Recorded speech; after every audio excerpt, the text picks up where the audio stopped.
Imagine staring into the night sky, feeling that familiar awe as countless stars flicker in the darkness.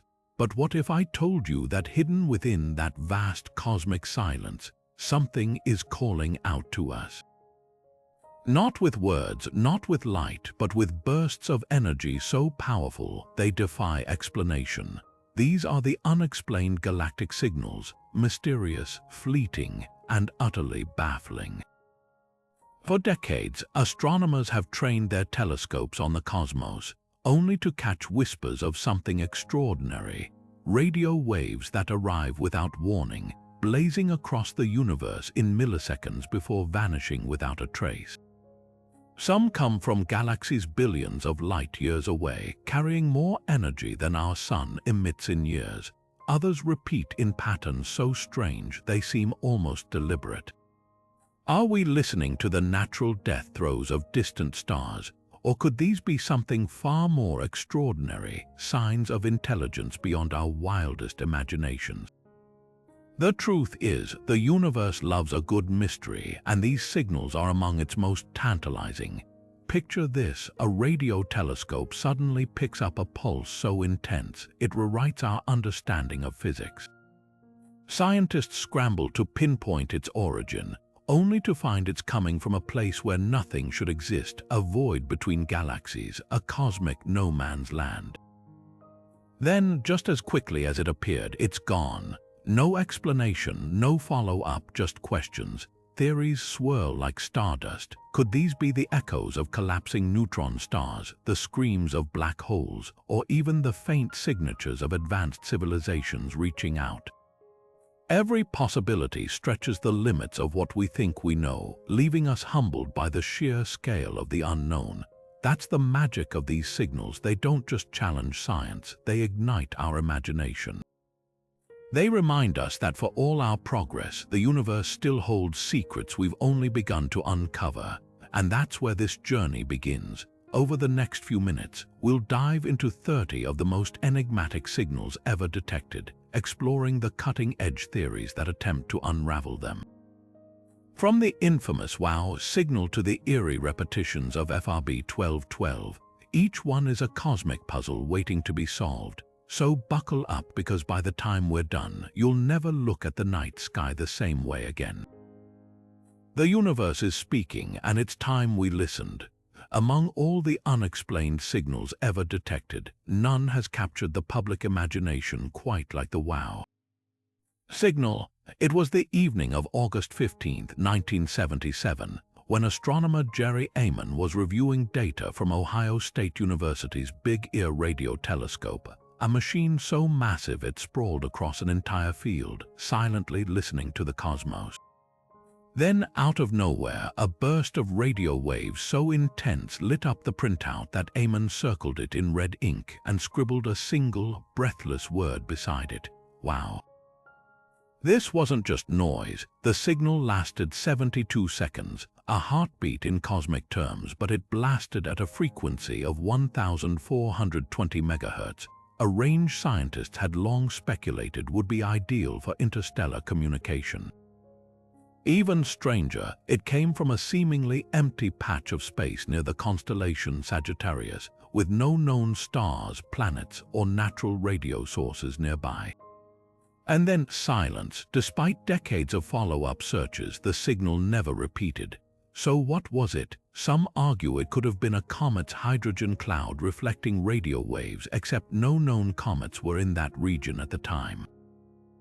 Others suggest a malfunction, but the signal's precision and the telescope's flawless track record make that unlikely. Then there's the most tantalizing theory: what if it was deliberate? The frequency, the duration, the eerie lack of natural explanations. Could this have been a fleeting hello from another civilization? The WOW signal endures because it's the ultimate cosmic tease. It's too bizarre to dismiss, too brief to confirm, and too perfect to ignore. Whether it was a natural oddity or something far more extraordinary, one thing's certain: it left us with a mystery that still echoes across the decades, daring us to keep listening.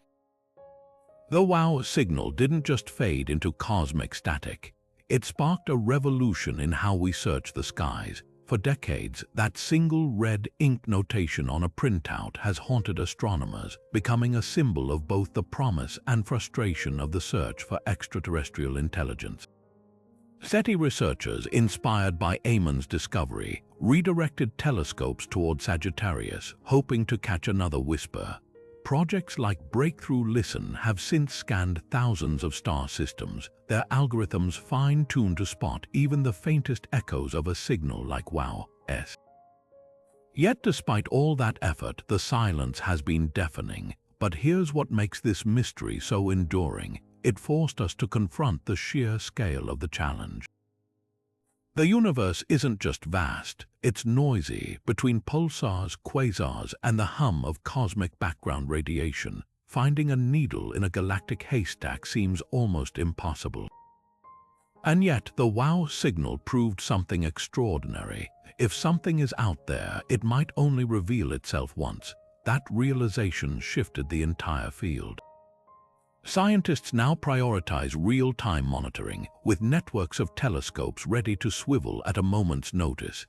It's why modern campaigns like the Allen Telescope Array don't just listen, they hunt, scanning the sky continuously for another fleeting burst. Culturally, WOW became more than data, it became a legend. Documentaries, novels, and even punk bands have riffed on its enigma. For skeptics, it's a cautionary tale about jumping to conclusions. For believers, it's proof we're not alone. Astronomer Jill Tarter once called it the most compelling piece of evidence ever for SETI, while critics like Seth Shostak argue it's likely natural, just something we haven't figured out yet. But perhaps the most fascinating twist came in 2020, when amateur astronomer Alberto Caballero claimed to trace WOW to a sun-like star 1,700 light-years away. His theory, a stray transmission from a distant civilization's planetary defense system, unverifiable of course, but that's the point. The WOW signal's true legacy isn't an answer, it's a question. It taught us to expect the unexpected, to balance skepticism with wonder, and above all, to keep listening, because somewhere in the cosmos another signal might be waiting. And this time we'll be ready. If the WOW signal was a cosmic shout lost to silence, FRB 1212 is more like a persistent whisper, one that refuses to be ignored. Discovered in 2012 by astronomers at the Arecibo Observatory, this wasn't just another fleeting burst of radio waves. Unlike the one-off signals that vanish without a trace, FRB 1212 did something extraordinary. It repeated. Not just once, but over and over in an unpredictable yet eerily consistent pattern, as if the universe itself were tapping out a message in Morse code. What makes this signal so baffling is its sheer defiance of expectations. Most fast radio bursts last mere milliseconds, erupting with the energy of 500 million suns before disappearing forever. But FRB 1212, it's a rebel. It flares up sporadically, sometimes lying dormant for months before firing off a volley of bursts in quick succession. When scientists finally traced its origin to a dwarf galaxy 3 billion light-years away, the plot thickened. This wasn't just some random corner of space. It was a region buzzing with star formation, a cosmic nursery where extreme celestial events are born. So what's causing these enigmatic repeats? The leading theory points to magnetars, super-dense, highly magnetic neutron stars spinning so fast, their magnetic fields could snap like rubber bands, releasing titanic bursts of energy. Imagine a spinning top wound so tight it occasionally flings off sparks, but here's the twist. Some bursts from FRB 1212 carry a strange twist in their polarization, suggesting they've traveled through an intensely magnetized environment. That's left scientists scratching their heads. Could this be the signature of a magnetar wrapped in a debris field, or something even more exotic? Then there's the wild card, alien technology. While most researchers lean toward natural explanations, the signal's repetition has fueled speculation. Could these be pulses from a colossal interstellar beacon, or even leakage from a civilization's light-speed propulsion system. The truth is, we're still grasping at cosmic straws. Even collisions between neutron stars, a once popular theory, don't quite fit, since such events are catastrophic and one-time only. What FRB 1212 teaches us is that the universe thrives on shattering our assumptions. Every time we think we've pinned it down, it throws another curveball. And that's what keeps astronomers glued to their telescopes, waiting for the next burst, because somewhere in those radio waves, there might just be the clue that cracks this cosmic code wide open. Repeating fast radio bursts like FRB 1212 don't just defy expectations, they shatter the rulebook of astrophysics. Most FRBs flash once and vanish like cosmic firecrackers exploding in the dark. But the repeaters, they're more like a stubborn echo, bouncing back when we least expect it. This isn't just a quirk, it's a fundamental challenge to how we understand the universe's most violent events. Take neutron star collisions, long thought to be prime suspects for one-off FRBs. When these ultra-dense remnants of dead stars smash together, they unleash unimaginable energy in a single, catastrophic instant. But if that's the case, how do we explain signals that keep coming back? You can't have a second collision with the same stars. What's done is done. That's why magnetars, neutron stars with magnetic fields 1,000 trillion times stronger than Earth's, have stolen the spotlight.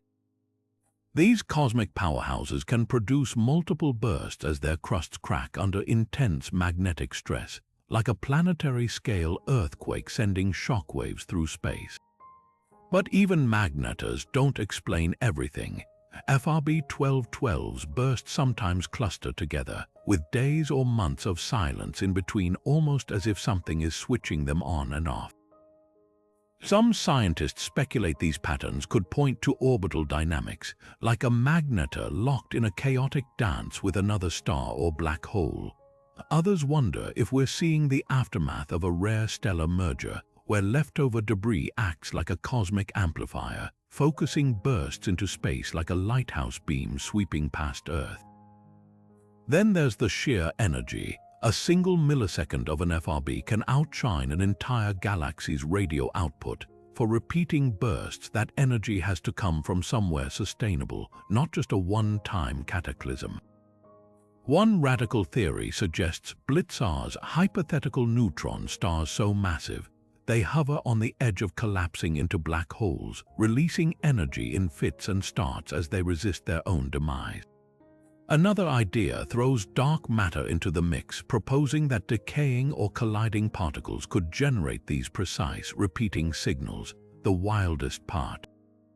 We might be underestimating how many of these repeaters exist. Early observations suggested only a tiny fraction of FRBs repeated, but newer data hints we've just been missing their quiet periods. It's like listening to a radio station plagued by static. You might catch a clear note now and then and assume it's random, until one day the song starts playing in full. Every time we think we've pinned down an explanation, these bursts twist the plot. They're not just cosmic anomalies, they're a mirror held up to the gaps in our knowledge. And that's what makes them so thrilling. Whether they're magnetars throwing tantrums, dying stars fighting gravity, or something we haven't even dreamed up yet, one thing's clear: the universe has a flair for drama, and FRBs are its most enigmatic performance. In the vast cosmic ocean, where most unexplained signals come from galaxies millions of light-years away, one candidate emerged startlingly close to home. 2020 brought an electrifying moment for astronomers. A narrowband radio signal clocking in at 982 MHz, apparently originating from Proxima Centauri, our nearest stellar neighbor just 4.2 light-years distant. Dubbed BLC-1, this signal wasn't just intriguing because of its proximity. It had all the hallmarks of something artificial: a tight frequency range, a steady drift in tone consistent with a transmitter on a moving planet, and an eerie lack of natural explanations. For a brief, exhilarating window, the possibility hung in the air. Had we just intercepted a transmission from another civilization right next door? The excitement centered on Proxima Centauri b, a rocky exoplanet nestled in the star's habitable zone where liquid water could theoretically exist. The signal's frequency was conspicuously clear of any known human-made interference, falling into a quiet band typically reserved for deep space communication. Unlike the chaotic bursts of pulsars or the hiss of cosmic radiation, BLC-1 was a laser-sharp beam, exactly what scientists predicted an alien transmitter might look like. The Breakthrough Listen project, which detected the signal during a sprawling survey, initially treated it as the most promising candidate since the WOW signal. Here at last was something that ticked every box: proximity, precision, and a tantalizing link to a potentially habitable world. But the cosmos rarely gives easy answers. As scrutiny intensified, cracks began to appear in the extraterrestrial hypothesis. The signal's frequency drift, while initially suggestive of planetary motion, didn't perfectly match Proxima Centauri b's expected orbital pattern. Then came the clincher. Further analysis revealed similar signals popping up elsewhere in the data, signals with nearly identical characteristics but clearly tied to Earth-based interference. The smoking gun, BLC-1's frequency aligned suspiciously with oscillators used in everyday electronics, likely leaking from poorly shielded devices somewhere on Earth. By 2021, the scientific consensus had shifted. BLC-1 was almost certainly human-made, a cosmic mirage born of our own technological clutter. Yet the story didn't end in mere disappointment. BLC-1's brief flirtation with the extraordinary forced astronomers to confront a modern dilemma: the growing challenge of filtering Earth's noise from the universe's whispers. Our planet is now saturated with radio waves, from Wi-Fi networks to satellite transmissions, creating a digital fog that obscures genuine cosmic signals. Projects like Breakthrough Listen have since refined their protocols, deploying machine learning to better distinguish between terrestrial interference and true anomalies. And while BLC-1 may have been a false alarm, its legacy endures as a cautionary tale and a reminder: if a signal does ever come from Proxima Centauri, we'll need to be absolutely certain it's not just our own reflection echoing back at us. What lingers, though, is the tantalizing what if. Proxima Centauri remains a prime target in the search for extraterrestrial intelligence, its Earth-like planet still a beacon of possibility. BLC-1 may have been a decoy, but it proved something remarkable. Even in our backyard, the universe keeps us guessing. And that's enough to keep the telescopes trained, the algorithms sharpened, and our ears open, just in case the next signal isn't ours at all. The BLC-1 saga exposed one of the greatest ironies in the search for extraterrestrial intelligence. Our own technology might be the biggest obstacle in finding theirs. Imagine trying to hear a whisper in a crowded stadium where every speaker is blaring your own voice back at you. That's the challenge astronomers face with technosignatures, the telltale traces of advanced technology like narrowband radio transmissions or laser pulses. These signals should stand out against nature's chaotic background noise, but Earth's electronic chatter has turned the cosmic dial into a minefield of false alarms. Take BLC-1's frequency drift, initially so promising. The signal's gradual shift in pitch mirrored what you'd expect from a transmitter on a rotating planet, like the Doppler effect when an ambulance passes by. But here's the catch: satellite downlinks and aircraft radar produce nearly identical patterns. Even mundane devices like malfunctioning smartphones or poorly grounded microwaves can leak radio waves that mimic an alien broadcast. The Breakthrough Listen team spent months playing cosmic detective, tracing BLC-1's fingerprints through a labyrinth of human interference. They discovered similar signals popping up when telescopes pointed toward Earth's horizon, a dead giveaway that the culprit was terrestrial. This isn't just about one false alarm. Our planet is now wrapped in a digital cocoon of Wi-Fi, Bluetooth, and satellite transmissions, a radio fog so thick it drowns out faint cosmic whispers. The Very Large Array in New Mexico, for instance, once detected a bizarre repeating signal that turned out to be a microwave oven at the observatory's break room. Astronomers have even intercepted signals from passing cars with faulty spark plugs. The deeper we probe the universe, the more we realize our greatest adversary isn't distance or technology, it's ourselves. Yet there's hope. New strategies are emerging to cut through the noise. Machine learning algorithms now analyze signals in real time, flagging anything that behaves unlike known human sources. Projects like the Square Kilometre Array will place telescopes in radio-quiet zones far from civilization's buzz. And some scientists propose looking for signals that shouldn't exist naturally, like a laser pulse with no detectable origin or a radio beam transmitting prime numbers in a loop. These would be the cosmic equivalent of finding a neon sign in a forest. BLC-1's legacy isn't just a lesson in humility, it's a roadmap. The next time a suspicious signal emerges, astronomers will dissect it with sharper tools, cross-referencing satellite logs, weather radar, and even air traffic control data. The dream of finding technosignatures lives on, but now we know to check our own backyard first.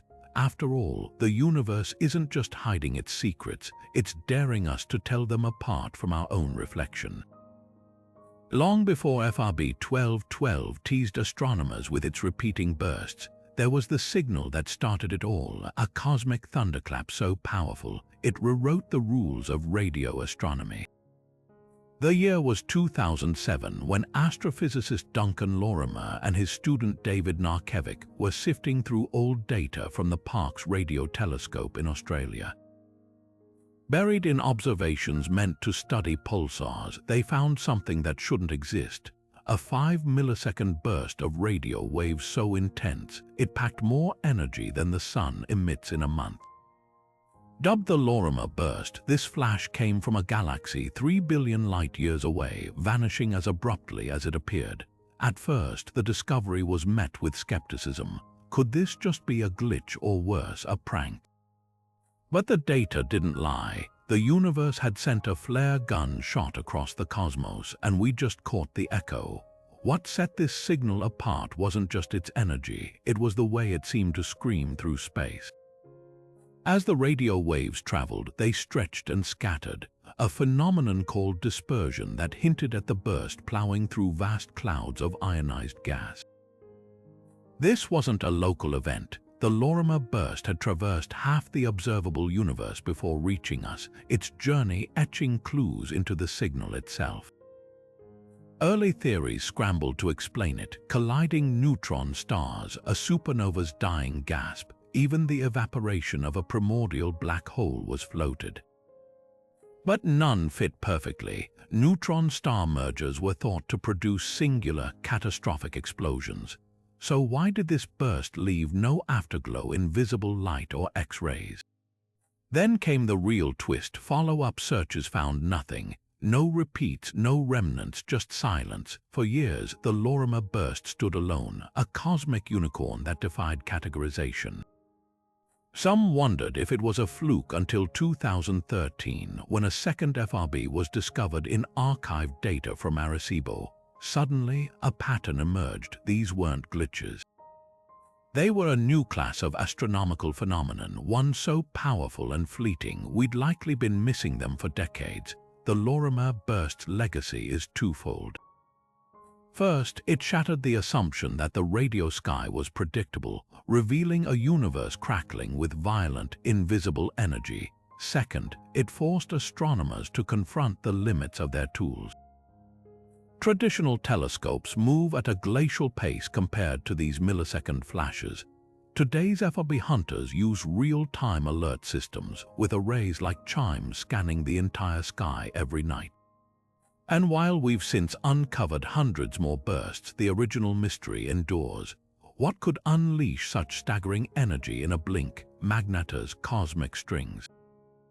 Or something we haven't even imagined. The Lorimer burst didn't just give us an answer.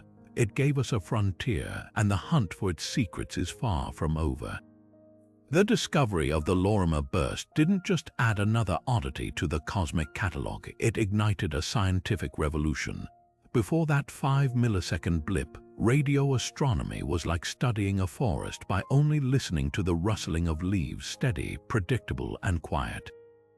Then came this thunderclap, proving the universe had been hiding fireworks in the static all along. Suddenly, astronomers realized they'd been missing an entire spectrum of violent, fleeting events, cosmic screams that had been slipping through their fingers for decades. In the years that followed, telescopes began scanning the skies with new urgency, armed with upgraded hardware and faster data processing. The payoff was staggering. By 2016, the Canadian Hydrogen Intensity Mapping Experiment, or CHIME, started detecting FRBs by the dozen, some repeating like clockwork while others flashed just once and vanished. Each new burst added another piece to the puzzle, or sometimes another puzzle entirely. Take FRB 1809, a repeater from a galaxy 1.5 billion light-years away with bursts so regular, they followed a 16-day cycle, active for 4 days, silent for 12. What natural process could keep such a precise schedule? Magnetars wobbling like spinning tops, binary star systems eclipsing their signals. The more we found, the clearer it became FRBs weren't just anomalies. They were a language the universe was speaking, and we'd only just learned to hear it. But the real game changer was pinpointing where these bursts originated. For years, most FRBs were like phone calls from blocked numbers, no way to trace them. Then in 2017, astronomers got lucky. When FRB 1708 repeated, telescopes swiveled in unison, triangulating its home, a tiny, turbulent dwarf galaxy 3 billion light-years away. The discovery was a bombshell. These weren't just random explosions, they were tied to specific, extreme environments, places where stars were born and died in chaos. Suddenly, theories about magnetars gained traction, especially after our own Milky Way produced an FRB in 2020, traced definitively to a known magnetar. It was like finding a smoking gun in our own backyard, yet for every answer, new questions erupted. Why do some FRBs repeat while others don't? Why do their frequencies vary so wildly, some shining brightest at lower frequencies while others prefer high? And most perplexing of all, what's creating the ones that seem to pulse with near-perfect mathematical precision? The revolution sparked by that first Lorimer burst didn't just reveal hidden cosmic phenomena, it exposed how much we still don't understand about the universe's most energetic events. Today, FRB research is a global race, with teams from China's FAST telescope to Australia's ASCAP network competing to catch the next big burst. Machine learning algorithms sift through petabytes of data, hunting for patterns too subtle for human eyes. And with projects like the Deep Synoptic Array coming online capable of localizing FRBs to individual galaxies in real time, we're on the cusp of another leap forward. The Lorimer burst didn't just change radio astronomy, it rewrote the playbook, and if history's any guide, the most thrilling chapters are still to come. In the early hours of April 1, 2003, while most of the world was distracted by April Fool's pranks, the Arecibo radio telescope in Puerto Rico locked onto something that sent a jolt through the SETI community, a signal so peculiar it ticked every box for an artificial transmission from the stars. Dubbed SHGB-02+14A, this 3-minute whisper of radio waves pulsed at exactly 1,420 MHz, the frequency of hydrogen, the most abundant element in the universe and a logical choice for any civilization trying to shout across the cosmos.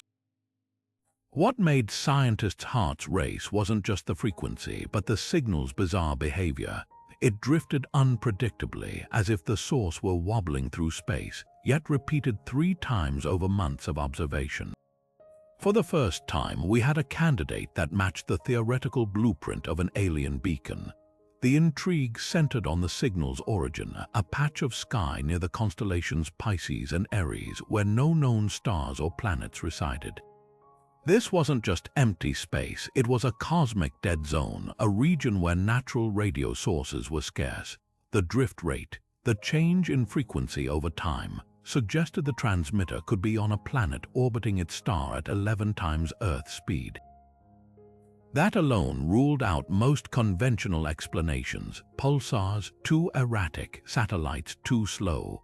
Even atmospheric interference was dismissed. The signal's precision was too sharp, its recurrence too deliberate. Yet SHGB 02 plus 14 refused to play by the rules. Most puzzling was its sporadic reappearance. Unlike the steady hum of a natural cosmic object, this signal flickered in and out like a malfunctioning lighthouse. SETI Seth Shostak likened it to a cell phone call from deep space, strong 1 minute, gone the next. Some theorized the inconsistency might stem from a transmitter on a fast-rotating planet, its signal amplified only when aligned with Earth. Others proposed orbital mechanics, perhaps a civilization's antenna was mounted on a moon with a chaotic path, creating the irregular pattern. Then came the skeptics' counterarguments. Could this be a case of ultra-rare radio interference, like a passing aircraft reflecting signals in just the right way, or an artifact of Arecibo's own hardware glitches? The signal's faintness made confirmation nearly impossible. By the time other telescopes trained on the spot, it had vanished. Even the hydrogen line frequency, once thought to be a smoking gun, turned out to be a double-edged sword. Hydrogen is everywhere, meaning natural phenomena might mimic an intentional broadcast. What lingers isn't proof but possibility. SHB 02 plus 14 became a lesson in cosmic ambiguity, a signal tantalizing enough to inspire deeper searches, yet just elusive enough to defy explanation. Projects like Breakthrough Listen now archive such anomalies, hoping future tech might crack their code. Because if there's one thing this ghostly transmission taught us, it's that the universe loves to blur the line between nature's randomness and the fingerprints of intelligence. And sometimes the most compelling mysteries aren't the ones we solve, but the ones that keep us listening. The 1420 MHz frequency isn't just a random number. It's a cosmic calling card written in the language of hydrogen, the most abundant element in the universe. This specific frequency, known as the hydrogen line, occurs when hydrogen atoms transition between energy states, emitting a faint radio whisper that permeates the cosmos. For SETI scientists, it's the equivalent of tuning into the universe's most popular radio station, a frequency so fundamental, any advanced civilization would recognize its significance. That's why SHGB 02 plus 14a's appearance at exactly this wavelength sent shockwaves through the astronomical community. It wasn't just a signal, it was a signal broadcasting on the universe's most obvious channel. But here's where the mystery deepens. While the hydrogen line makes perfect sense as a beacon for interstellar communication, nature has a habit of co-opting even the most seemingly intentional patterns. Pulsars, for instance, can emit narrowband signals that masquerade as artificial transmissions. Interstellar gas clouds might scatter radio waves in ways that mimic deliberate modulation.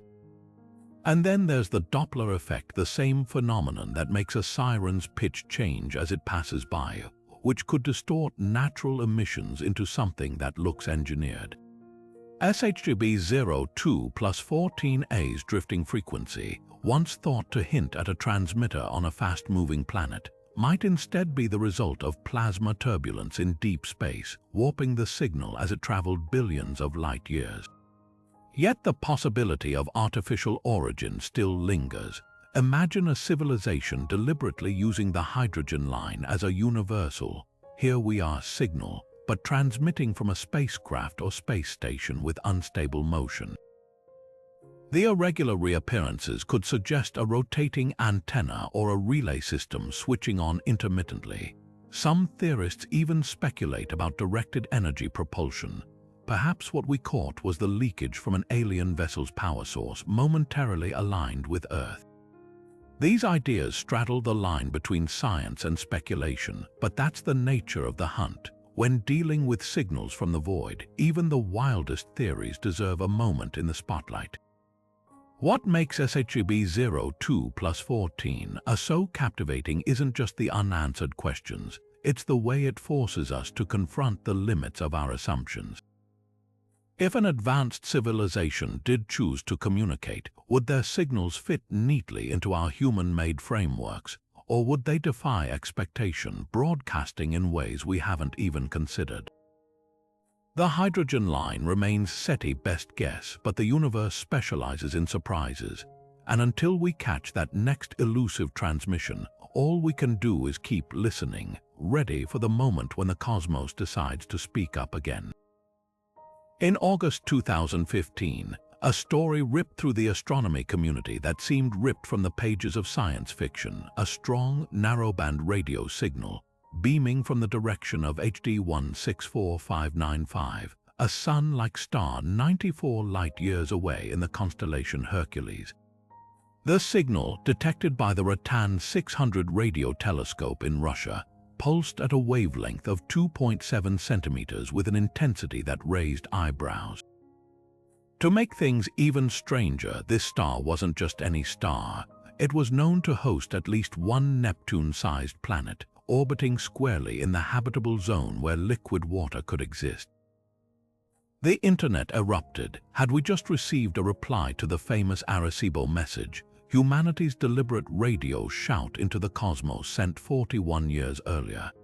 The parallels were almost too eerie to ignore. Back in 1974, the Arecibo Observatory blasted a meticulously coded message toward the star cluster M13, 25,000 light-years distant. It was a symbolic gesture, a cosmic postcard containing our DNA structure, the solar system's layout, and a stick-figure human. Nobody expected a reply, certainly not in our lifetime. Yet here was a signal from a star eerily similar to our own sun, one that, if anyone had been listening, could have theoretically picked up Arecibo's transmission by then. The timing was uncanny. Had some distant civilization intercepted our call and decided to answer, scientists scrambled to investigate, but the euphoria was short-lived. Unlike the WOW signal or SETI-02+14a, this detection had a critical flaw. It was never independently verified. No other telescope caught the signal, a red flag in astronomy's playbook. Then came the clincher. The signal's frequency overlapped with known bands used by Russian military satellites. Researchers eventually traced the most likely culprit to a classified satellite or ground-based radar system, its signal bouncing off the telescope's dish in a perfect storm of cosmic misdirection. The final nail in the coffin, HD 164595's position in the sky, made it a magnet for satellite interference, a fact that hadn't been fully appreciated in the initial excitement. Yet the saga wasn't a total loss. The incident underscored how even false alarms can push science forward. The protocols for verifying potential technosignatures were tightened, with projects like Breakthrough Listen now requiring multiple telescopes to confirm any candidate. It also highlighted a growing challenge. Earth's orbit is cluttered with satellites, each a potential mimic of an alien hello. But perhaps the most lasting legacy of the HD 164595 signal is its tantalizing question. If a reply to Arecibo ever does come, how will we know it's real, and will we be ready to listen? The Arecibo message was humanity's first deliberate shout into the cosmic void. A 3-minute burst of ones and zeros carrying our DNA, our math, even a crude sketch of a human. At the time, it felt like a triumphant gesture, a way to announce, "We're here," to any listeners among the stars. But decades later, with signals like HD 164595 blurring the line between hope and false alarm, that optimism has given way to a heated debate. Should we keep sending messages into the dark, or could we be inviting dangers we don't yet understand? On one side are the proponents of active SETI, who argue that silence is a losing strategy. If every civilization clams up, waiting for someone else to make the first move, the universe becomes a graveyard of missed connections. Sending targeted messages, they insist, is the only way to kickstart interstellar dialogue. After all, we've been leaking radio waves into space for over a century, every episode of I Love Lucy, every radar pulse. To quote astronomer Seth Shostak, the aliens already have Netflix. If a civilization advanced enough to visit us exists, they've probably noticed our planetary chatter anyway. But the opposition paints a far grimmer picture. Physicist Stephen Hawking famously warned that broadcasting our location could be like lighting a beacon for a hostile superpredator, a cosmic version of Columbus signaling to unknown shores with consequences we can't predict. The HD 164595 incident underscores the risks. What if we misinterpret a natural signal as a reply and escalate contact prematurely?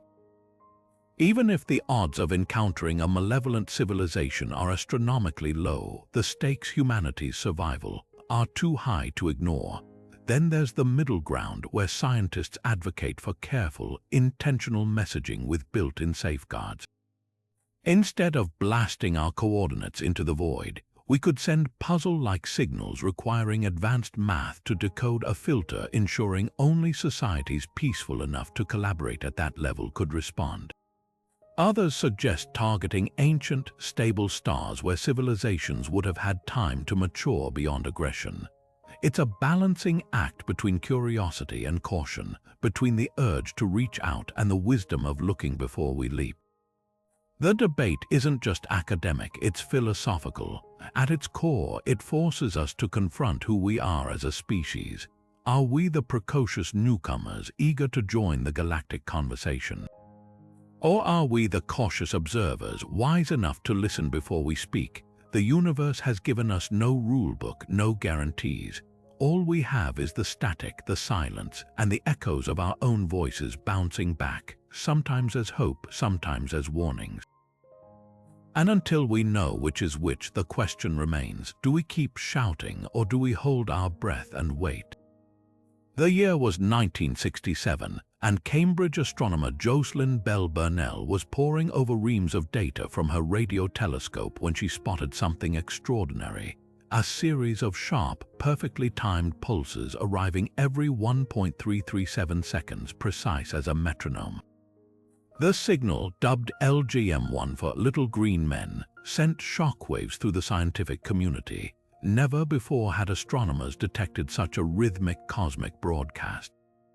The pulses were so unnervingly regular, so artificial in their cadence, that for a brief, electrifying moment, the unthinkable seemed possible. Had we stumbled upon an interstellar beacon, a cosmic homing signal built by an advanced civilization?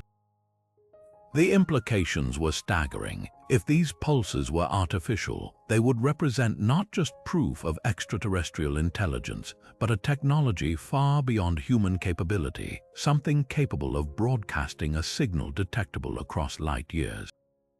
The pulse's precision suggested an engineered origin, perhaps a planetary navigation system or a universal timekeeping device. Scientists quietly speculated about neutron stars or white dwarfs, but nothing in known physics could explain such clockwork regularity. The world held its breath as the Cambridge team debated whether to announce the discovery or risk sparking global panic over first contact. Then came the breakthrough.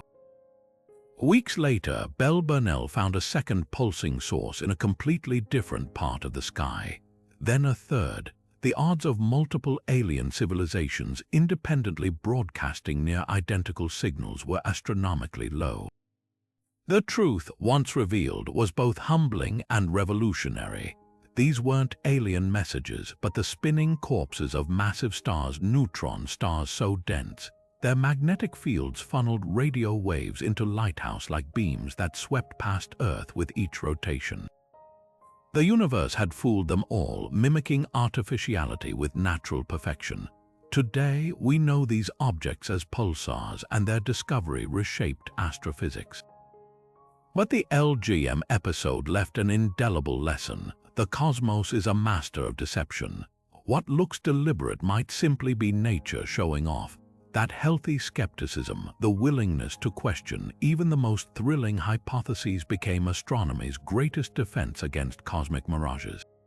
From rogue satellites mimicking FRBs to stellar flares impersonating technosignatures, the universe constantly tests our discernment. The pulsar's greatest gift wasn't just a new class of object, it was a reminder that in the search for truth, wonder must always walk hand in hand with doubt. And yet, the story holds a deeper irony. While pulsars weren't alien messages, they proved something equally profound. The universe is filled with phenomena stranger than fiction. If nature can produce signals so precise they masquerade as engineering, what other marvels might we mistake for magic or intelligence until science catches up? The line between the natural and the artificial is thinner than we think, and every false alarm is a masterclass in cosmic humility. So the next time a signal teases us with its perfection, we'll listen, but we'll also remember the LGM lesson. Sometimes the universe's greatest wonders are the ones that don't need aliens to astonish us. Pulsars are nature's ultimate precision instruments, cosmic lighthouses that flash with a regularity rivaling atomic clocks. Born from the explosive deaths of massive stars, these neutron stars pack the mass of a sun into a sphere no wider than Manhattan, spinning so fast their surfaces can whirl at nearly half the speed of light. What makes them truly remarkable is their beams of radiation, funneled by unimaginably strong magnetic fields, sweeping across space like the rotating beam of a lighthouse.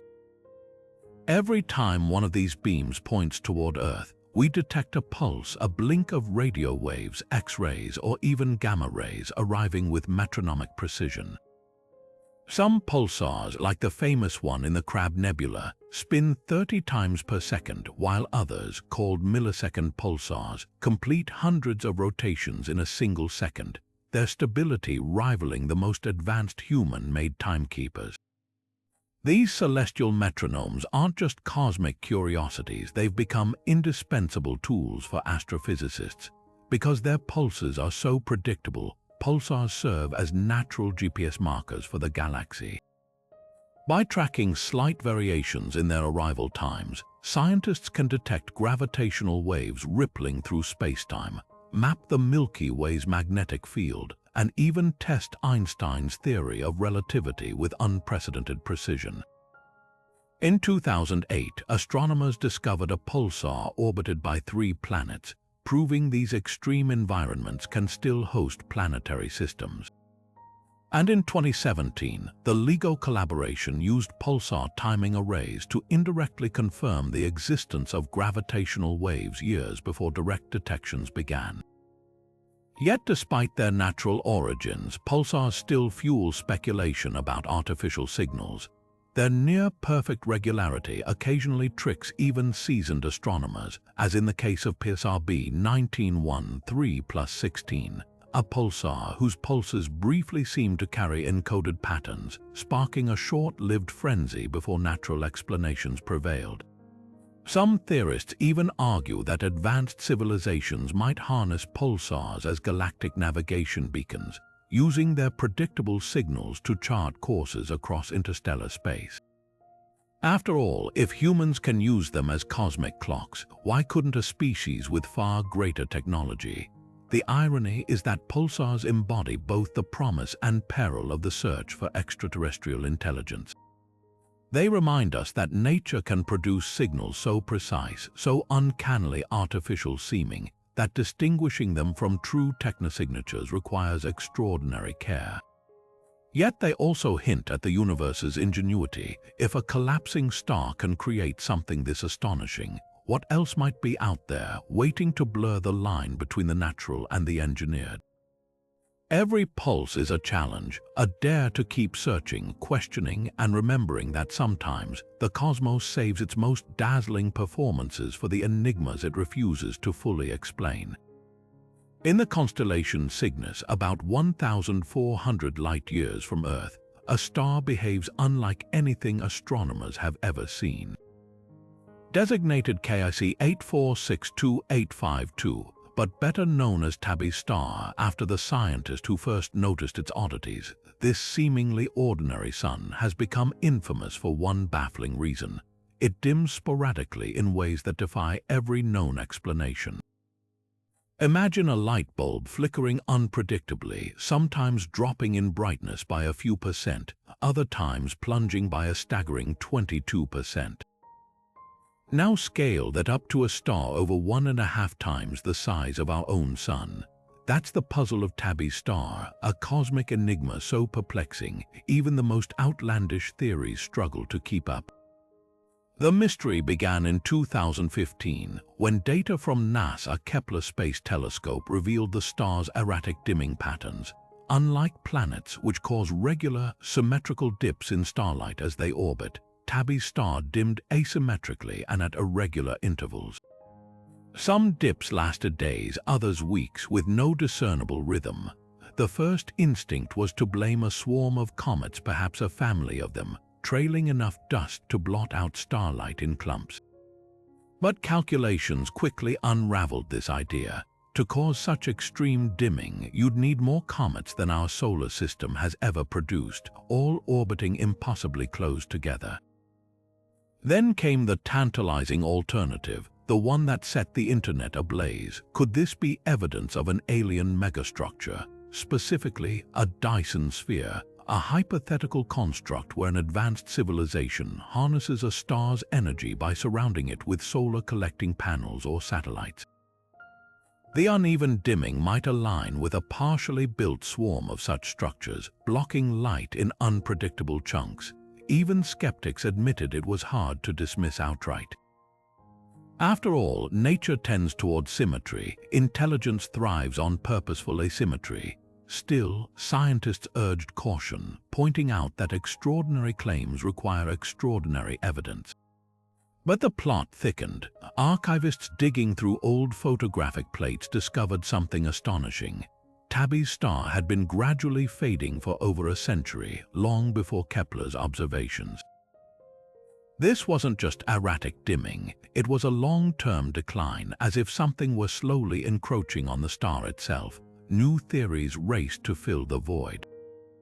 Maybe it was a colossal dust cloud from a shattered planet, or a swarm of disintegrating moons. Some even proposed a natural stellar lysis, where the star was consuming its own planets, shrouding itself in debris. Then, in 2017, the star threw another curveball. Spectroscopic observations revealed that the dimming events were wavelength-dependent, meaning shorter wavelengths of light were blocked more than longer ones. This pointed decisively to dust, not solid structures.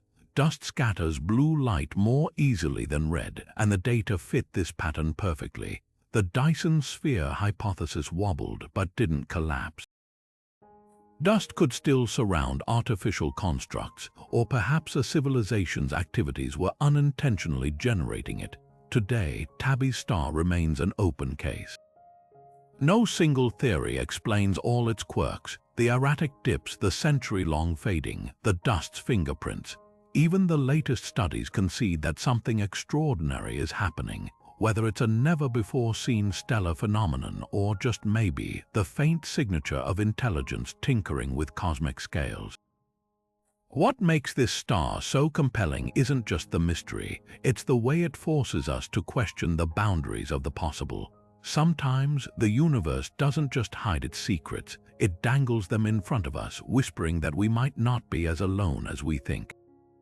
Tabby's star didn't just baffle astronomers, it rewrote the playbook for how we hunt signs of advanced civilizations. Suddenly, the search for extraterrestrial intelligence wasn't just about scanning radio waves or laser pulses. It was about looking for cosmic construction projects on a scale so grand they'd alter the very light of distant stars. The idea of Dysonian technosignatures, named after physicist Freeman Dyson's speculative megastructures, exploded into mainstream science, turning what was once science fiction into a rigorous branch of astrophysics. The hunt began with a simple premise: if a civilization harnesses a star's energy, it might leave fingerprints in the starlight itself. Imagine a swarm of solar collectors orbiting a sun. blocking its light unevenly as they move. Or a vast, incomplete Dyson ring casting jagged shadows across the cosmos. These wouldn't behave like planets or dust clouds. They'd dim stars in bizarre, asymmetrical ways, just like Tabby's star. Telescopes like Kepler and TESS became technosignature detectives, their light-curve data scrutinized for anomalies. Algorithms sifted through millions of stars, flagging any with irregular dimming patterns. And the results were staggering. By 2020, astronomers had catalogued dozens of Tabby star clones, stars like VVVWIT-07, which dimmed by 80%, or EPIC 204376607, with dips lasting weeks. But the real breakthrough came in refining what to look for. Dust and comets can mimic megastructures, so scientists developed new tests. Polarization, for instance, light scattered by dust vibrates in predictable ways, while artificial structures might not. Then there's infrared excess. A Dyson swarm capturing starlight would re-radiate waste heat, making a star glow unusually bright in infrared. When Tabby's star showed both erratic dimming and infrared excess, the plot thickened.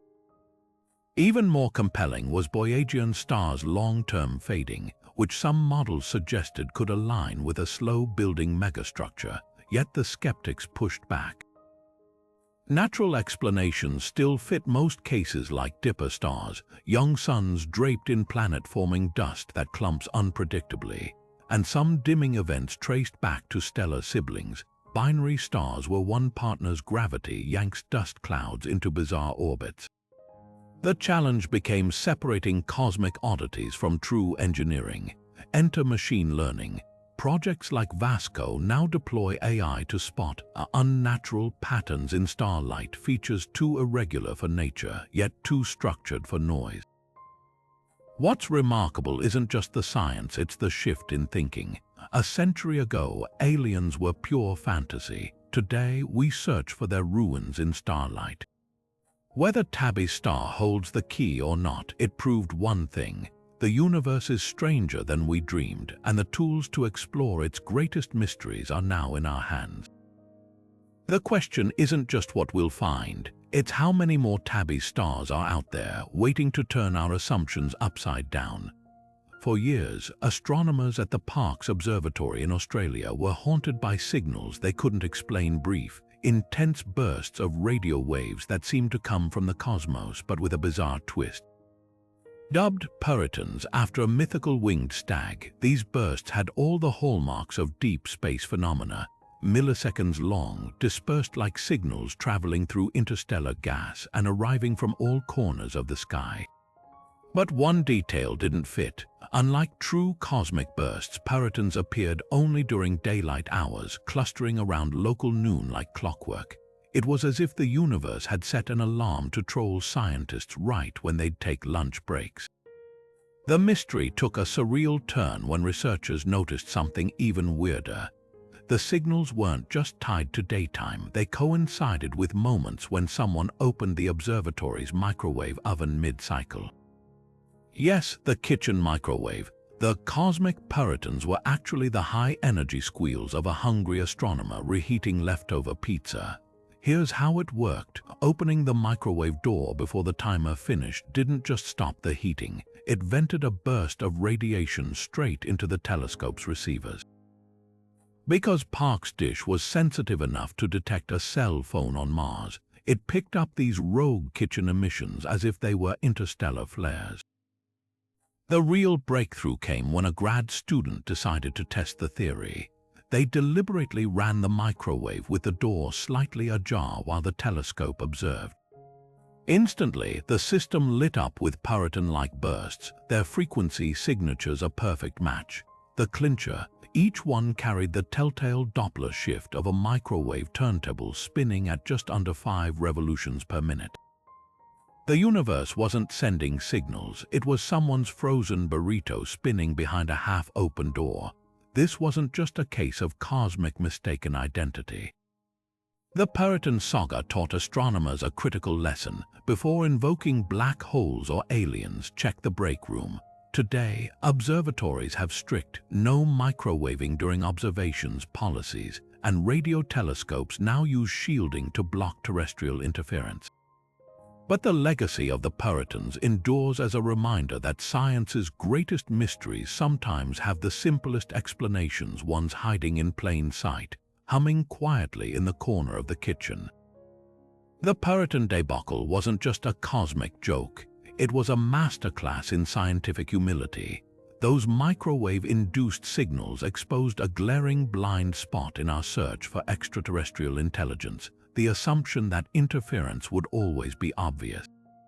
Before Perytons, astronomers dismissed most terrestrial noise as easy to spot: satellites, radar, cell towers. But the universe of false positives turned out to be far stranger. From rogue refrigerator magnets mimicking pulsars to Wi-Fi routers impersonating fast radio bursts, the cosmos began to feel like a hall of mirrors where everyday tech could wear cosmic disguises. This revelation forced SETI to overhaul its playbook. Modern observatories now run interference checks like crime scene investigators, cross-referencing every anomaly with satellite logs, airport radar, and even weather patterns. The Allen Telescope Array, for instance, uses real-time databases of aircraft movements to weed out signals from passing planes. Breakthrough Listen employs machine learning trained on millions of known interference patterns, teaching algorithms to recognize the fingerprint of a microwave oven as reliably as a supernova. These filters don't just screen out noise, they've become a new kind of science, turning false positives into a Rosetta Stone for understanding our own technological footprint. Yet the deeper lesson lies in how these mistakes shape the search itself. Every false alarm, from Perytons to the HD 164595 satellite mix-up, has refined what SETI scientists call the triple test: anomaly, artifact, or alien. Before declaring a signal intriguing, it must pass three hurdles. First, it must defy all natural astrophysical explanations. Second, it must resist attribution to human-made sources. And third, it should ideally be detected independently by multiple telescopes. This gold standard emerged directly from past embarrassments, transforming guesswork into rigorous protocol. Perhaps the most unexpected outcome is how false positives have expanded our vision. When the Green Bank telescope detected a bizarre signal in 2017, its odd modulation initially suggested intelligence.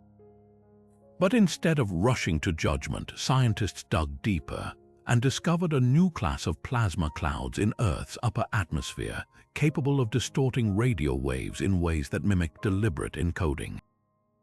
What began as a potential alien hello ended up advancing atmospheric science. The irony is delicious. In weeding out our own noise, we've accidentally built better tools to hear the universe. Perytons didn't just teach us to unplug microwaves during observations, they revealed how much we still have to learn about the subtle interplay between Earth and sky. And that's the ultimate takeaway. Every false alarm isn't just a dead end. It's a signpost pointing toward sharper questions, better methods, and the quiet realization that sometimes the most alien thing we encounter is our own reflection. Deep in the cosmic archives, astronomers recently stumbled upon something that defies every known category, enigmas so strange, they were literally named, "What the hell is this?" objects before earning the slightly more dignified title of odd radio circles, or ORC. First spotted in 2019 by Australia's ASCAP radio telescope, these colossal rings of radio emission stretch nearly 1 million light-years across, 6 times wider than our Milky Way, yet hover invisibly in optical, infrared, and X-ray wavelengths. It's as if the universe painted giant bullseyes in the sky using invisible ink, visible only when we tune into the specific radio frequencies they emit. What makes ORCs so baffling is their sheer scale and symmetry.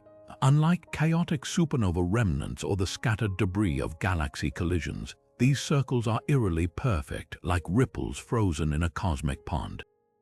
Some theorists suggest they could be titanic shockwaves from galactic mergers, the aftermath of two galaxies slamming together so violently they sent spherical tsunamis of gas rippling outward. Others propose they're the ghosts of quasars long gone, their ancient jets having inflated radio-emitting bubbles that persist like cosmic soap films. One particularly wild hypothesis even ties them to wormholes, theoretical tunnels in space-time where the mouth of a wormhole might emit detectable radiation as it stabilizes, creating these perfect rings. Yet every explanation hits a snag. Shockwaves should fade over millions of years, but ORCs appear young and energetic. Quasar remnants should leave behind central galaxies, yet some ORCs float in near-empty voids.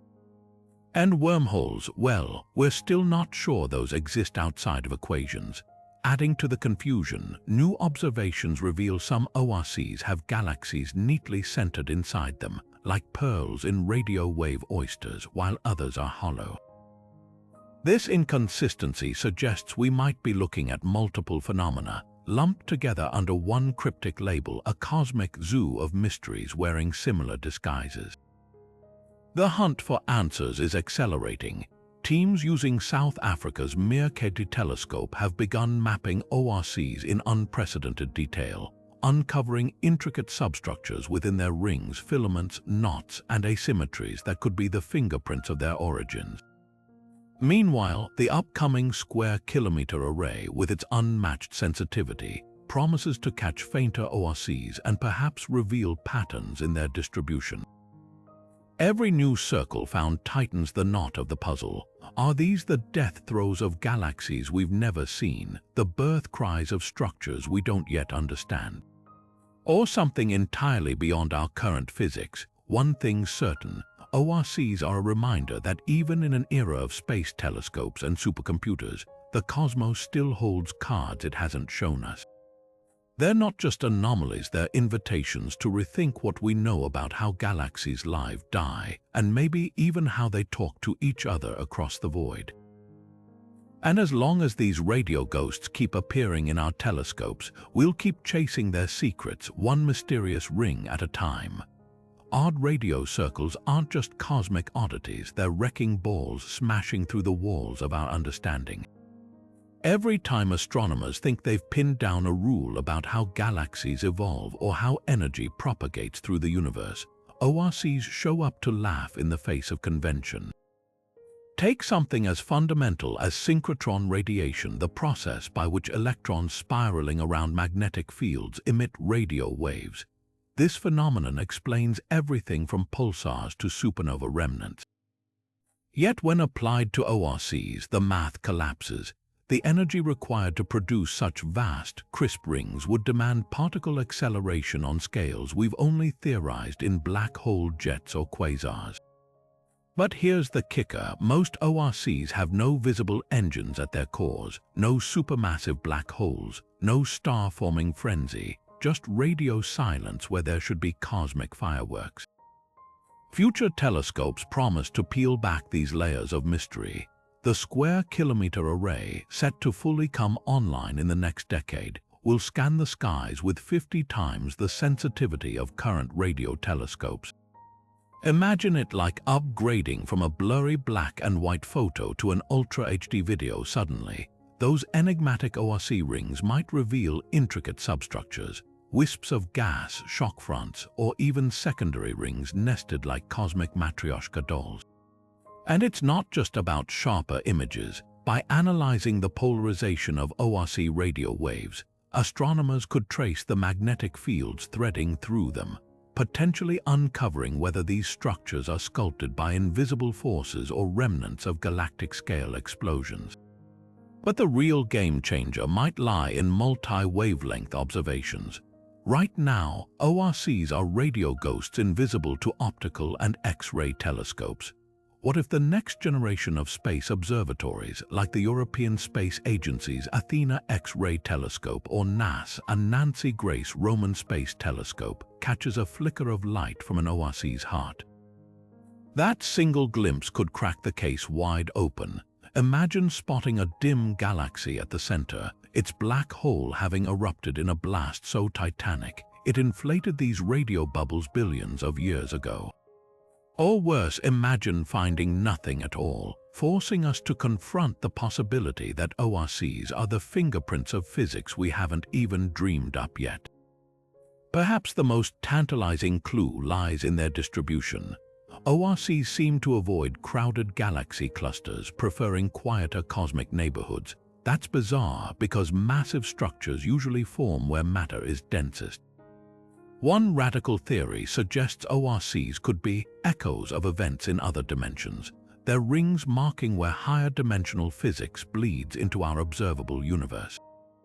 It sounds like science fiction, but when conventional explanations fail, scientists must dare to think bigger. After all, dark matter and black holes once seemed equally outlandish until they didn't. What makes ORCs so electrifying isn't just their mystery, it's their timing. We're on the cusp of an observational revolution, with tools powerful enough to probe these enigmas in ways that would have seemed impossible a generation ago. Every unanswered question they pose is an open door, inviting us to step into the unknown. And whether the answer lies in revised physics, alien engineering, or something beyond our current imagination, one thing's certain: the universe is still writing its rulebook, and ORCs might just be the next chapter. Imagine the entire cosmos caught in a silent, invisible current, a river of galaxies all drifting in the same unexplainable direction. That's the enigma of the dark flow, one of the most unsettling discoveries in modern cosmology. Back in 2008, astronomers studying microwave background radiation, the faint glow left over from the Big Bang, noticed something that shouldn't exist. Hundreds of galaxy clusters, some over 3 billion light-years apart, were all moving toward the same patch of space at breakneck speeds, as if tugged by some unseen force.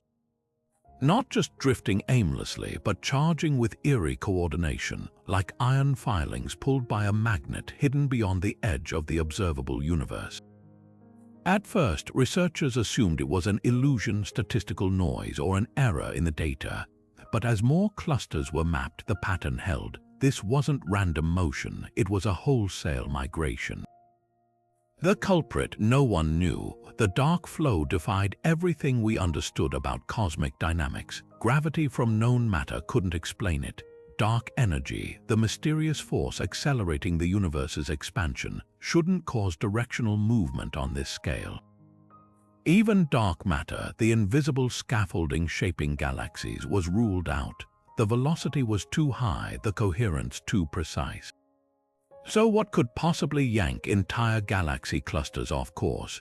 One radical theory points to something beyond our cosmic horizon, an immense structure lurking in the unobservable universe, its gravitational pull so colossal, it warps space-time enough to influence galaxies billions of light-years away. Picture a mountain so vast its shadow falls across continents we can't even see.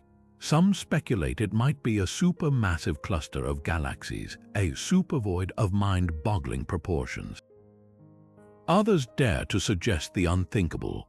What if the dark flow is evidence of another universe brushing against ours, its gravity leaking through the fabric of space-time like a hand pressing against wet cloth?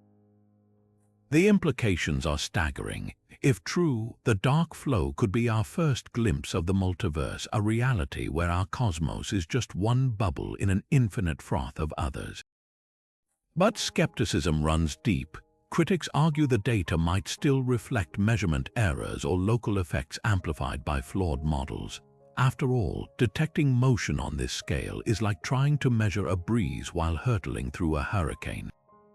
Even the Planck satellite, which mapped the cosmic microwave background with unprecedented precision, returned conflicting results. Some analyses support the dark flow, others dismiss it as artifact. Yet the mystery refuses to die. New studies using X-ray telescopes to trace galaxy motions have found tantalizing hints of the flow persisting. and alternative explanations keep emerging, from exotic physics like brane worlds, where our universe is a membrane floating in higher dimensional space, to the remnants of a primordial asymmetry baked into the cosmos at birth. The dark flow doesn't just challenge our models, it dares us to admit how little we truly understand about the forces shaping existence. What makes this anomaly so electrifying isn't just the science, it's the philosophical vertigo it induces.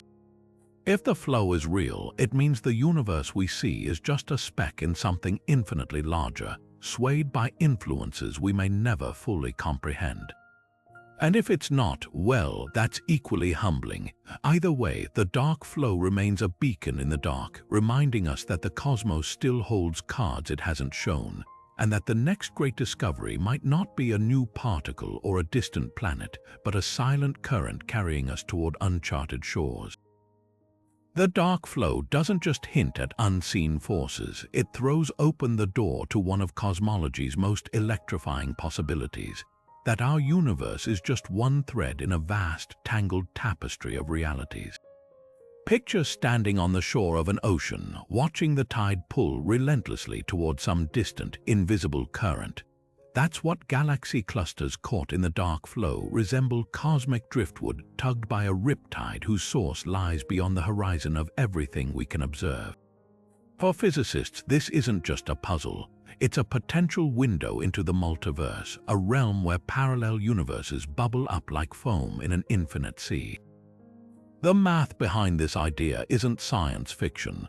Inflation theory, which explains the universe's explosive expansion after the Big Bang, suggests that space-time could have stretched unevenly, creating pockets where physics play by different rules. These bubble universes might nestle against ours like soap bubbles in a sink, separated by membranes too thin to pierce but thick enough to warp gravity's reach. If one of these bubbles brushed against our observable universe, its gravitational influence could theoretically tug on galaxy clusters, creating something like the dark flow. It's as if we're sensing the shadow of a neighbor we'll never see, their presence revealed only by the way they bend our shared fence. Critics, of course, demand harder evidence. The dark flow's signal is faint, buried in noisy data, and some analyses like those from the Planck satellite have failed to confirm it at all, even if real, alternative explanations exist. Cosmic strings, hypothetical cracks in space-time left over from the universe's birth, could theoretically create similar large-scale flows, or the flow might trace back to an ancient pre-Big Bang anisotropy, a kind of cosmic fingerprint from whatever existed before time began.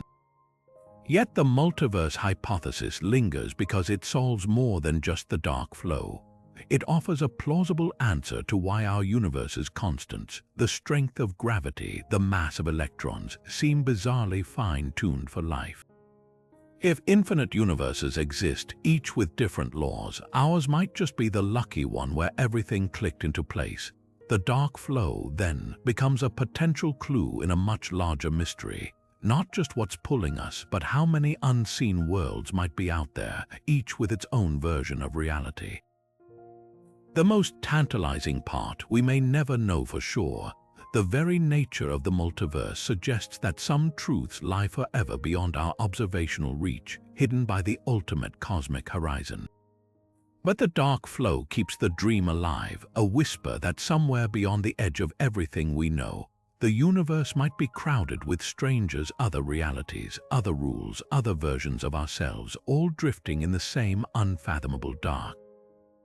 Rising from the heart of our Milky Way like twin cosmic geysers, the eROSITA bubbles stretch an astonishing 25,000 light-years above and below the galactic plane. Colossal structures of searing hot X-ray gas that glow with the energy of 100,000 supernova. Discovered in 2020 by the eROSITA X-ray telescope, these shimmering hourglass-shaped formations aren't just visually stunning. They're a violent puzzle scribbled across the sky. What could possibly carve such enormous cavities in our galaxy's halo, and why do their fingerprints point to two radically different culprits? a ravenous supermassive black hole, or the elusive whisper of dark matter annihilating itself. The leading theory points to Sagittarius A, the Milky Way's central black hole, as the architect of this cosmic spectacle. Around 4 million years ago, our galaxy's sleeping giant might have woken in a feeding frenzy, gorging on stars and gas until it erupted in a pair of opposing jets. These jets, blazing with the energy of 1,000,000 suns, could have punched through the galaxy's gas, inflating the bubbles like balloons. Supporting this idea are the Fermi bubbles, similar but smaller structures detected in gamma rays a decade earlier, that align eerily with eROSITA X-ray contours. Together, they paint a picture of a two-stage cataclysm. First the gamma-ray jets, then an X-ray shockwave that heated surrounding gas to millions of degrees. But there's a twist. The eROSITA bubbles show chemical fingerprints that don't quite match expectations for black hole outbursts. Their gas is enriched with elements like neon and magnesium, traces of ancient star death, suggesting they might instead be the aftermath of a frenzied burst of star formation near the galactic center. Imagine hundreds of massive stars being born, living fast, and exploding as supernova in quick succession, their combined fury blowing a titanic bubble in the galaxy's atmosphere. This starburst scenario could explain the bubble's composition, but struggles to account for their perfectly symmetrical shape. Nature rarely builds with such geometric precision. Then comes the wild card, dark matter. Some theorists propose that the bubbles might be evidence of dark matter particles colliding and annihilating near the galaxy's core, releasing energy in a slow, steady burn rather than a single explosive event. If true, this would be our first glimpse of dark matter's hidden interactions, a shadow universe revealing itself through X-ray whispers. The idea gains traction from the bubble's smooth, diffuse edges, unlike the shock fronts expected from black hole eruptions. Yet skeptics counter that dark matter's distribution shouldn't produce such crisp, symmetrical structures. What makes the eROSITA bubbles so thrilling is their refusal to fit neatly into any one box. They're a cosmic Rorschach test, reflecting back whatever theory we project onto them. Future observations, like measuring the bubble's magnetic fields or hunting for faint shockwaves in their wakes, might tip the scales toward one explanation. Until then, they stand as a reminder. Even our home galaxy, seemingly familiar, still harbors violent secrets written in X-ray light. And whether the culprit is a black hole's tantrum, a stellar fireworks show, or dark matter's ghostly handiwork, one thing's certain: the Milky Way's past was far more dramatic than we ever imagined. The eROSITA bubbles aren't just celestial oddities, they're time capsules, preserving the echoes of our galaxy's most cataclysmic tantrums.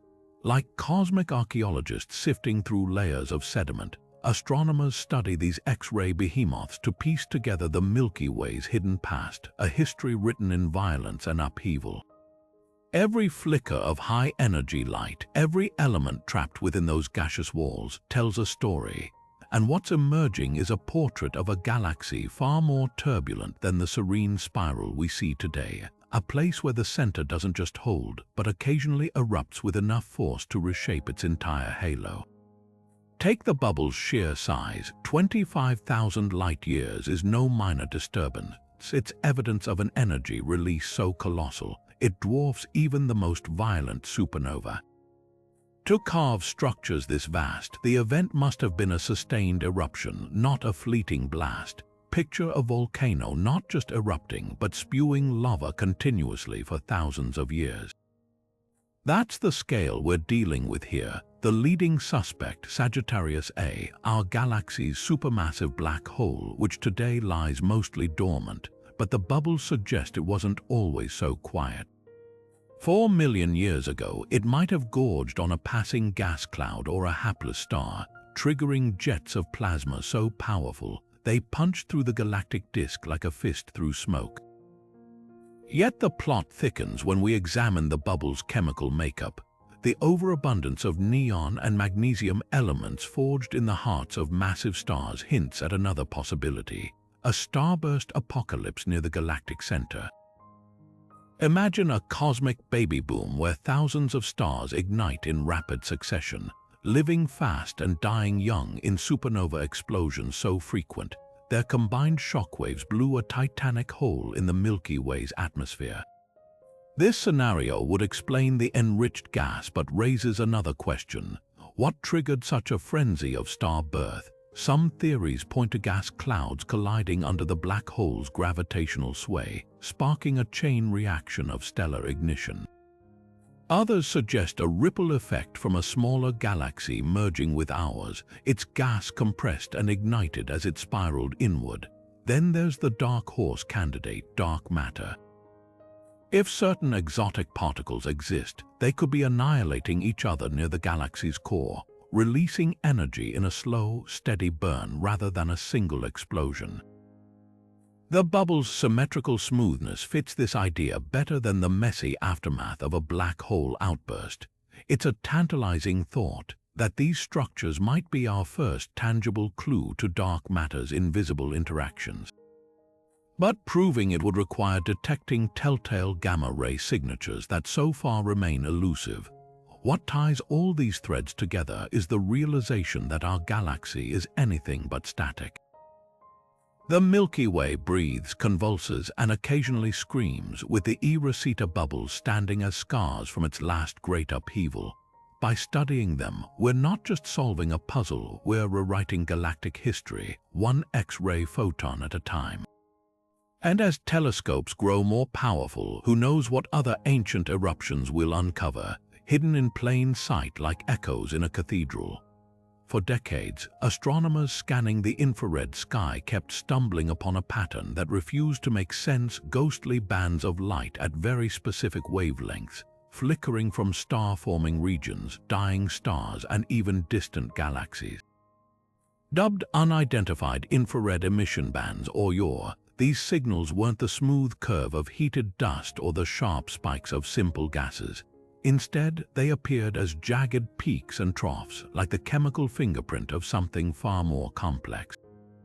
The strangest part, whatever produced these signals existed everywhere, from the harsh environment of supernova remnants to the cold depths of interstellar space, thriving where no known molecule should survive. The hunt to identify the source of UR bands reads like a cosmic detective story. Early suspects included polycyclic aromatic hydrocarbons, or PAH molecules made of carbon rings often found in soot and engine exhaust here on Earth. These complex carbon structures can vibrate in precise ways when hit by starlight, emitting infrared signatures that match some of the UR bands. It was a compelling lead, except for one glaring problem. PAHs should break apart under the brutal radiation near young stars or supernova, yet the signals persisted undimmed. This forced scientists to consider even sturdier candidates like Fullerene's soccer ball-shaped carbon molecules nicknamed buckyballs, or graphene flakes floating between the stars. But the plot thickened when UR bands appeared in places no one expected. Some emanated from the nearly empty space between galaxies, where the density of material is so low forming complex molecules should be nearly impossible. Others varied in ways that defied simple chemistry, hinting at structures far more elaborate than anything we've synthesized in labs. A radical theory emerged. What if these signals weren't just random space soot, but the remnants of shattered organic materials from ancient cosmic life? The idea isn't as far-fetched as it sounds. When comets or meteorites deliver organic compounds to Earth, they leave behind similar infrared traces. Could UR bands be the smoldering embers of long-dead alien biospheres, their complex molecules scattered across the cosmos? The truth remains elusive, but new tools are bringing us closer to answers. NASA James Webb Space Telescope, with its unprecedented infrared sensitivity, has already begun dissecting UR bands in unprecedented detail, searching for subtle variations that could reveal their true nature. Meanwhile, lab experiments are recreating extreme space conditions to see which molecules survive and mimic the mysterious signals. What started as an oddity in telescope data has blossomed into one of astrochemistry's most tantalizing puzzles. A whisper from the universe that life's building blocks might not just exist out there, but could be more intricate, more resilient, and more widespread than we ever dreamed. The mystery of unidentified infrared emission bands isn't just a puzzle for astronomers, it's a tantalizing breadcrumb trail leading us toward one of science's biggest questions. Are the building blocks of life woven into the fabric of the cosmos itself? These peculiar signals, shimmering from the depths of nebulae and the swirling chaos of protoplanetary disks, don't just hint at complex chemistry. They suggest something far more profound, that the universe might be preloaded with organic ingredients, quietly assembling the recipe for life in the coldest, darkest corners of space. Take the Orion Nebula, a stellar nursery 1,500 light-years away where newborn stars bake the surrounding gas and dust with intense radiation. Amid this hostile environment, UIR bands blaze brightly, defying expectations. Common sense says complex molecules should shatter under such brutal UV bombardment, yet there they are persisting like cosmic graffiti sprayed across the nebula's walls. One theory posits that these emissions come from carbon cages called fullerenes, their soccer ball structures resilient enough to weather the stellar onslaught. Another candidate is graphene, sheets of carbon just one atom thick, fluttering through space like interstellar parchment. But here's the kicker: both materials are known to form under extreme conditions, like the shock waves of dying stars. Could the very same processes that destroy also create life's potential precursors? The plot thickens when we peer into protoplanetary disks, the swirling birthplaces of planets around young stars. In systems like HD 109918, UIR bands appear in regions where comets and asteroids are forming, zones rich with water and organic molecules.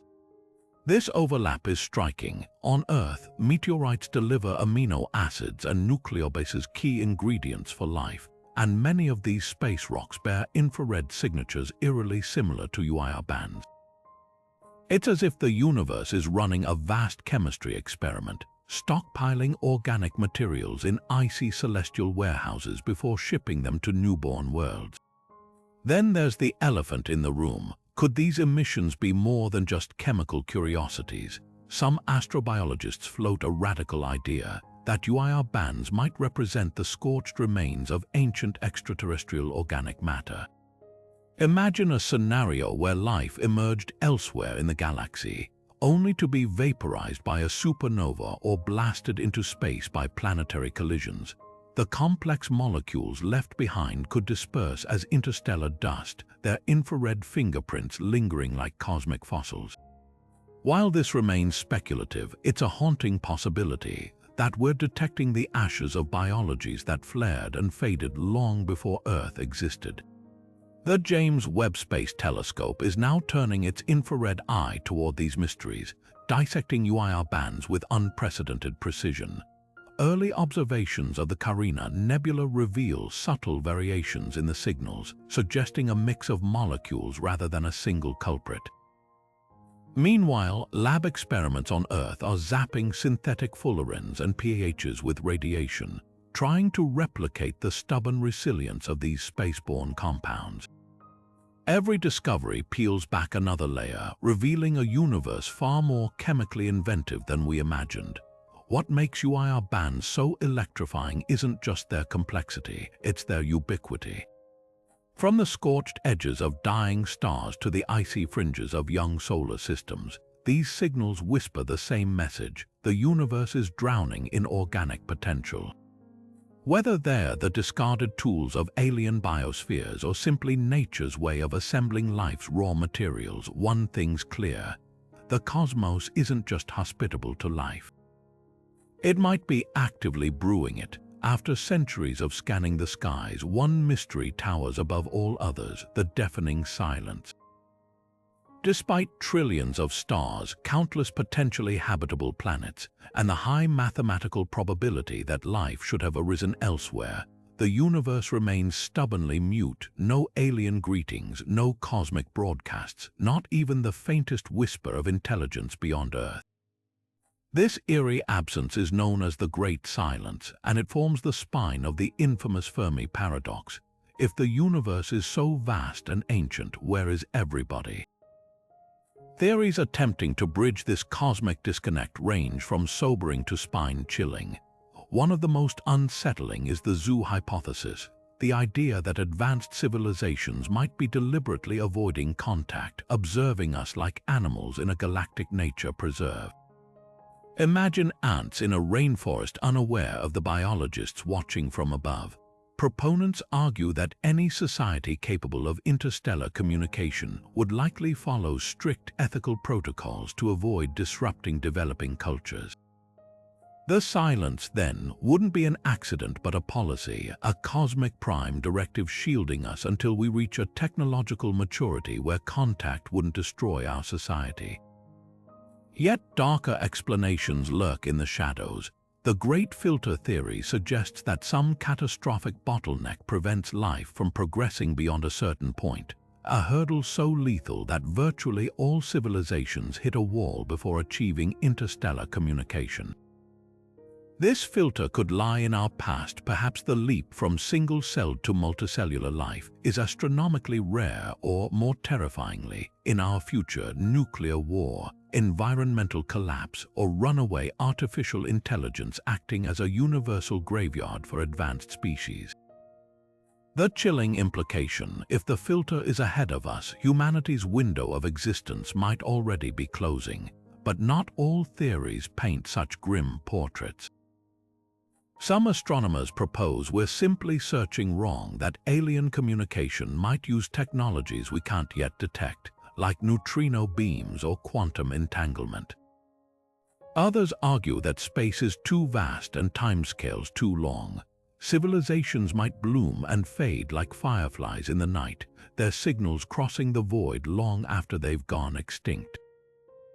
There's also the possibility that advanced species lose interest in outward expansion, retreating into virtual realities or Dyson swarms where they're invisible to our telescopes. What makes the Great Silence so profound isn't just the absence of answers, it's the mirror it holds up to humanity. Are we the universe's firstborn, destined to inherit the stars? Or are we latecomers wandering the ruins of civilizations that flared and vanished? Perhaps most unsettling of all is the realization that the silence might not be passive. It could be a warning, a cosmic test we've yet to recognize, one that countless others have already failed. The stars aren't whispering yet, but their quiet might be the loudest message of all. The Great Silence isn't just an absence, it's a riddle wrapped in cosmic irony. We live in a universe teeming with hundreds of billions of galaxies, each containing countless stars and planets, yet the radio waves crackle with nothing but static. This glaring contradiction between probability and reality has spawned dozens of theories, each more mind-bending than the last. Take the self-destruction hypothesis, perhaps the most sobering explanation of all. History suggests that every technological leap, from fire to fission, brings both progress and peril. Could it be that civilizations inevitably reach a point where their capability to annihilate themselves outpaces their wisdom to refrain? Nuclear war, climate collapse, or rogue artificial intelligence might act as universal filters, pruning the tree of intelligence before it can spread beyond its home world. The chilling implication: if this is true, our own civilization may be approaching that precipice right now. But self-destruction isn't the only grim possibility.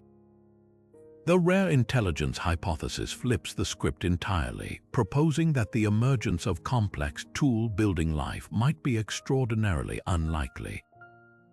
Consider Earth's own history: billions of years of single-celled existence before the Cambrian explosion suddenly birthed multicellular life. Even then, it took countless mass extinctions, climatic upheavals, and sheer luck to eventually produce a species capable of building radio telescopes. If any one of those variables had shifted the asteroid missing Earth, the oxygen levels never rising, we might still be microbial. This would mean that while simple life could be common, conscious, technological civilizations might be vanishingly rare, scattered so thinly across the cosmos that they never overlap in time or space. Then there's the transcension hypothesis, a more optimistic but equally startling idea. Instead of collapsing, advanced civilizations might simply evolve beyond our current methods of detection. Imagine a society that masters nanotechnology, merges with artificial intelligence, or uploads its consciousness into quantum networks. To such beings, physical expansion across the stars might seem as quaint as sailing ships to us. They could be all around us, embedded in the fabric of spacetime itself, communicating through means we can't yet perceive: dark matter networks, quantum entanglement, or even manipulated singularities. We wouldn't hear their radio signals because they've long since abandoned such primitive tools, but perhaps the most haunting explanation is the zoo hypothesis. What if the silence is deliberate? Advanced civilizations might be intentionally avoiding contact, either to observe us like a cosmic wildlife preserve or to shield us from the shock of their existence.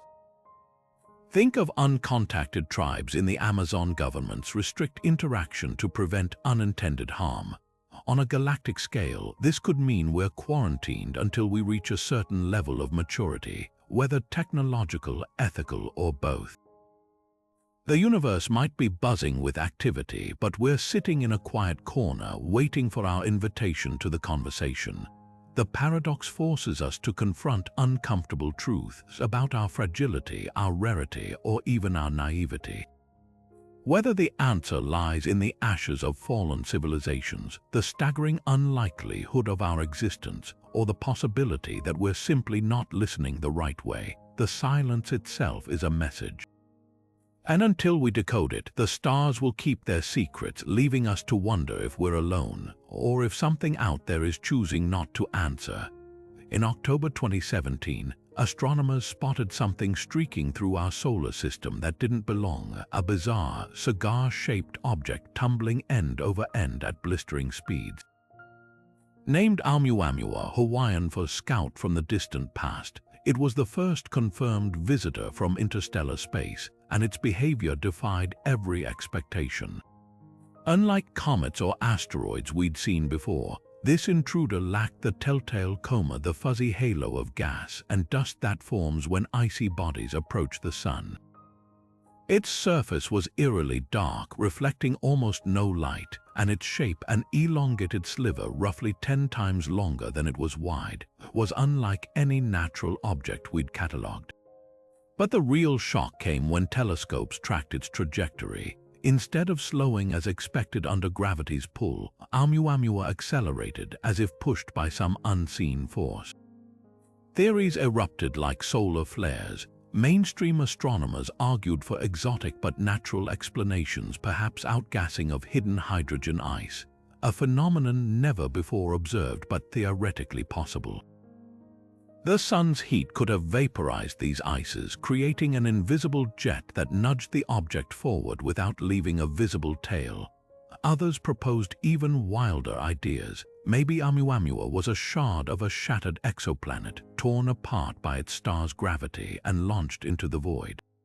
But then came the bombshell hypothesis from Harvard astrophysicist Avi Loeb. What if this wasn't a rock at all, but a relic of alien technology, a discarded light sail or probe, its thin profile and acceleration the hallmarks of engineered design? The debate raged because Oumuamua offered so little to observe. By the time we spotted it, the object was already racing away, leaving astronomers scrambling to analyze the scant data before it vanished into the black. Its brief visit forced a humbling admission. Even with our most advanced telescopes, we're still blind to the finer details of interstellar interlopers.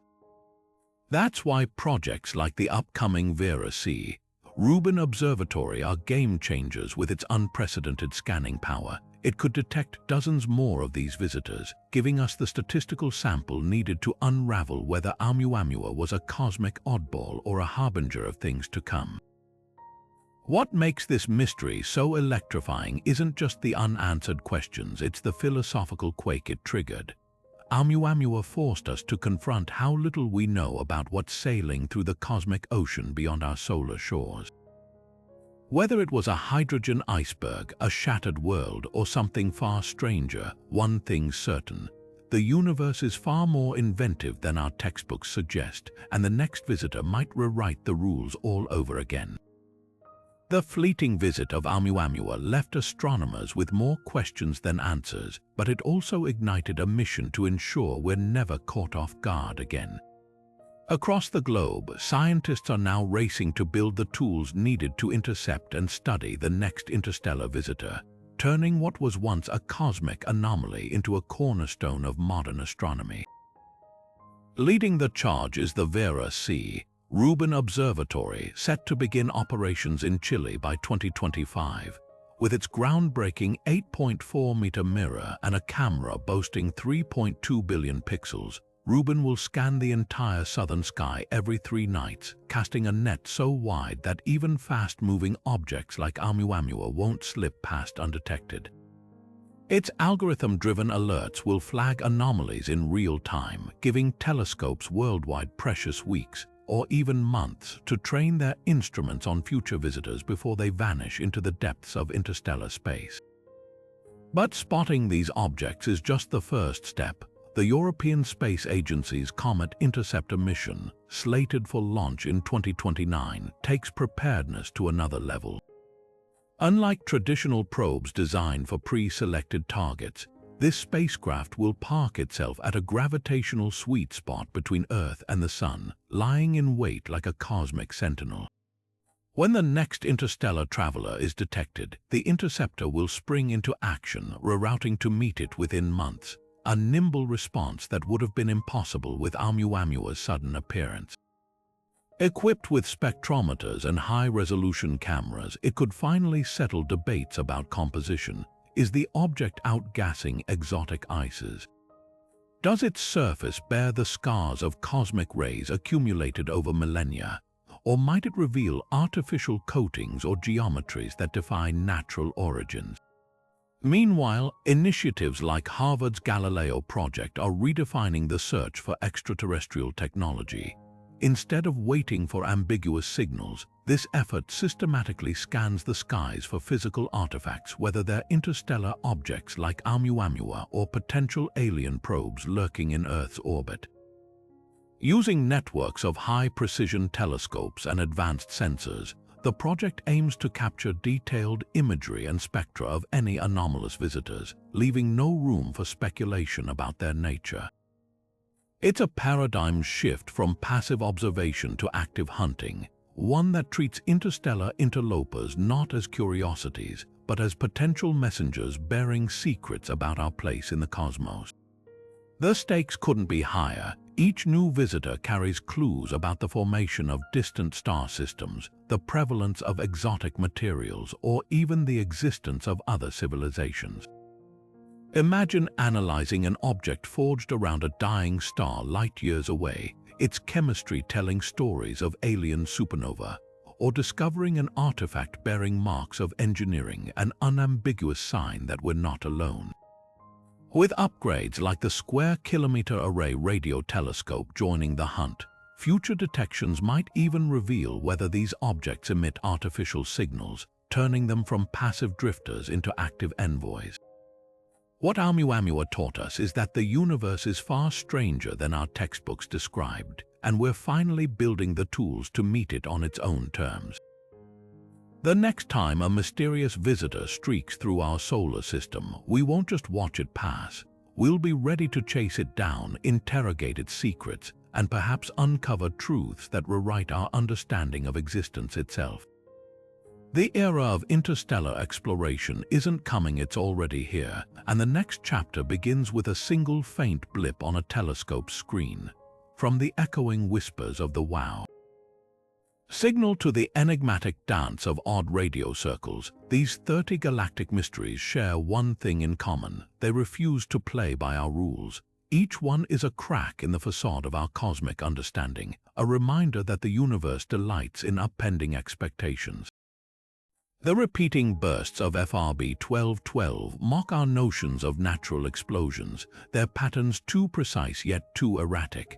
The dark flow tugs entire galaxy clusters toward the unknowable like a puppeteer hidden beyond the curtain of spacetime.